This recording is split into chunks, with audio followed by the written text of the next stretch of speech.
રાજકોટની બીએ ડાંગર કોલેજનો વિવાદ વકર્યો છે। મીડિયાના સવાલોથી જવાબદારોએ ચાલતી પકડી હતી। કોલેજના જવાબદાર મહિલા આનલ મહેતાનું નિવેદન સામે આવ્યું।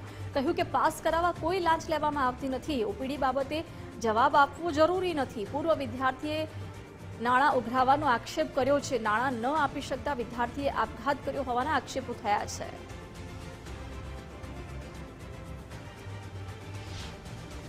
तपास करशुं, तपास करी जे बी हशे एनुं परिणाम लई आवीने सोल्यूशन लई आवशुं। बाकी आ जे थयुं छे एना माटे बहु ज दुःख छे। एना माटे अमारी खरेखरथी एना परिवार साथे ज अमे छीए। अमे लोको जे बी छे डीपली तपास करी अने जे सोल्यूशन हशे लई आवशुं। बाकी लांच के आ तमे कहो छो एवुं कांई ज નથી। બાકી એ સિવાય મારે તમને કંઈ કહેવાનું નથી। બસ થેન્ક યુ। મારે કાંઈ જ કહેવાનું નથી। મારે કાંઈ જ નથી કહેવાનું। મારે કહેવાની જરૂર નથી।